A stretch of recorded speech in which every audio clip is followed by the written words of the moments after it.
สวัสดีครับเรื่องการทารุณกรรมสัตว์เนี่ยเราน่าจะเคยเห็นข่าวผ่านตากันมาบ่อยมากเลยใช่ไหมครับแล้วเคยสงสัยกันไหมว่ากฎหมายคุ้มครองสัตว์ที่เรามีอยู่เนี่ยพอถึงเวลาใช้จริงมันจัดการกับเรื่องพวกนี้ได้แค่ไหนวันนี้เราจะไม่ได้มานั่งท่องจำตัวบทกฎหมายกันแบบน่าเบื่อนะครับแต่เราจะพาไปเจาะลึกคำตัดสินของศาลจริงๆเลยว่าในแต่ละเคสเนี่ยศาลมองยังไงแล้วเราจะได้บทเรียนอะไรจากเรื่องพวกนี้บ้างคำถามสำคัญเลยก็คือ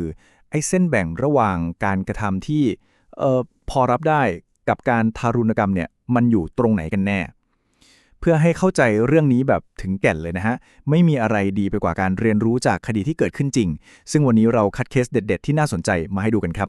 เอาละครับก่อนที่เราจะไปดูเคสต่างๆเรามาทำความเข้าใจหัวใจของกฎหมายฉบับนี้กันก่อนสักนิดดีกว่าว่าจริงๆแล้วเนี่ยกฎหมายนี้มีขึ้นมาเพื่อปกป้องสัตว์หรือเพื่อควบคุมพฤติกรรมของมนุษย์กันแน่ นี่แหละครับคือกฎหมายหลักที่เราจะคุยกันในวันนี้พระราชบัญญัติป้องกันการทารุณกรรมและการจัดสวัสดิภาพสัตว์พศ2557ซึ่งถือเป็นกฎหมายฉบับแรกของไทยเลยนะครับที่ให้ความคุ้มครองสัตว์แบบเป็นรูปธรรมจริงๆจังทีนี้คำว่าการทารุณกรรมตามกฎหมายนี้นะครับมันไม่ได้หมายถึงแค่การทำร้ายร่างกายให้เห็นเลือดตกยางออกอย่างเดียวนะแต่ยังรวมไปถึงการทำให้สัตว์ต้องทุกข์ทรมานทางจิตใจด้วยซึ่งโอ้โหนี่คือจุดเปลี่ยนที่สำคัญมากๆเลยนะครับที่ทำให้กฎหมายนี้มีความหมายมากกว่าแค่การคุ้มครองชีวิตแต่ยังมองไปถึงคุณภาพชีวิตของสัตว์ด้วย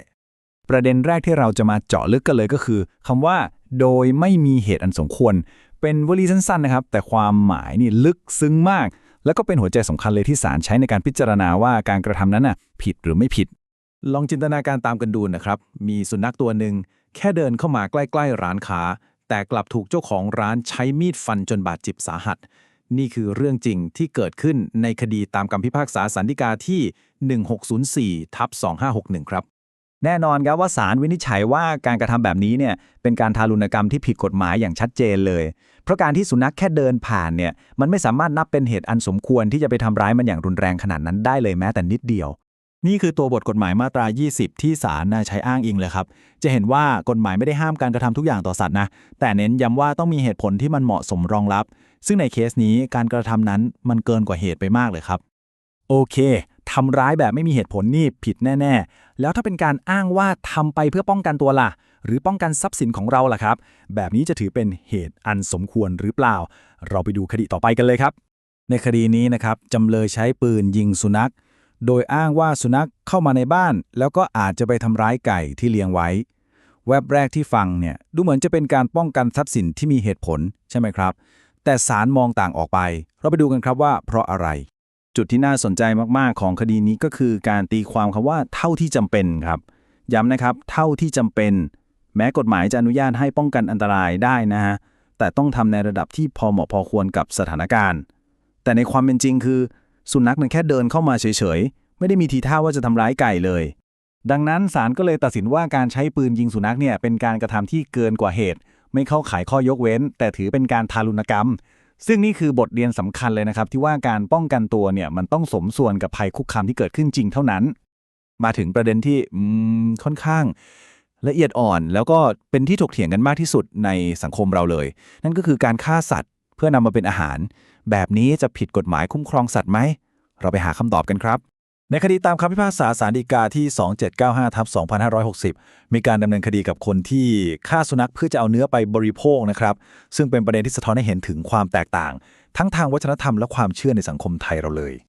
เรามาค่อยๆแกะดูการตีความของศาลกันนะครับคือแม้กฎหมายจะยกเว้นการฆ่าสัตว์เพื่อเป็นอาหารก็จริงแต่ก็ระบุชัดเจนมากว่าต้องเป็นสัตว์เลี้ยงเพื่อใช้เป็นอาหารเท่านั้นซึ่งสุนัขไม่ได้ถูกจัดอยู่ในประเภทนี้ตามกฎหมายครับดังนั้นการฆ่าสุนัขเพื่อกินจึงถือเป็นการทารุณกรรมและมีความผิดหลายคนอาจจะคิดว่าพอศาลตัดสินลงโทษแล้วก็คือจบปรับไปจำคุกไปก็ว่ากันไปแต่จริงๆแล้วกฎหมายฉบับนี้ยังมีผมขอเรียกว่าไม้ตายซ่อนอยู่ซึ่งแสดงให้เห็นถึงเป้าหมายที่แท้จริงของกฎหมายนี้เลยครับสำหรับโทษของการทารุณกรรมสัตว์นะครับโทษปรับสูงสุดเนี่ยอยู่ที่ 40,000 บาทครับนอกจากโทษปรับแล้วก็ยังมีโทษจำคุกสูงสุดไม่เกิน2 ปีด้วยซึ่งศาลก็จะพิจารณาลงโทษอย่างใดอย่างหนึ่งหรือทั้ง2 อย่างเลยก็ได้ขึ้นอยู่กับความรุนแรงของการกระทำแล้วก็พฤติการอื่นๆประกอบกันไปแต่สิ่งที่ผมบอกว่าเป็นไม้ตายก็คือการลงโทษผู้กระทำผิดเนี่ยมันยังไม่ใช่จุดสิ้นสุดครับเพราะเป้าหมายที่แท้จริงของกฎหมายนี้ คือการป้องกันไม่ให้เกิดเหตุการณ์ซ้ำรอย แล้วก็ดูแลสวัสดิภาพของสัตว์ในระยะยาว และนี่คืออำนาจพิเศษของศาลตามมาตรา 33 ครับ คือนอกจากจะลงโทษคนทำผิดแล้วนะศาลยังมีอำนาจสั่งห้ามไม่ให้บุคคลนั้นครอบครองสัตว์ตัวนั้นอีกต่อไปเลย แล้วก็ส่งมอบสัตว์ให้หน่วยงานที่เหมาะสมไปดูแลแทน ซึ่งนี่เป็นการแสดงให้เห็นอย่างชัดเจนเลยว่า กฎหมายนี้ให้ความสำคัญกับความปลอดภัยและอนาคตของสัตว์เป็นอันดับแรกจริง ๆ จากกรณีศึกษาทั้งหมดที่เราได้ดูกันมานะครับ จะเห็นได้เลยว่ากฎหมายคุ้มครองสัตว์ของไทยเราเนี่ยมีความก้าวหน้าแล้วก็ให้ความสำคัญกับสวัสดิภาพของสัตว์มากขึ้นจริง ๆ แต่คำถามสุดท้ายที่อยากจะทิ้งไว้ให้ทุกคนได้ลองขบคิดกันต่อก็คือ บทลงโทษและมาตรการที่เรามีอยู่ทุกวันนี้เนี่ยมันเพียงพอแล้วหรือยัง และในฐานะที่เราเป็นส่วนหนึ่งของสังคม เราจะช่วยกันสร้างสภาพแวดล้อมที่ดีกว่านี้ให้กับเพื่อนร่วมโลกของเราได้ยังไงบ้าง ลองแสดงความคิดเห็นกันเข้ามาได้นะครับ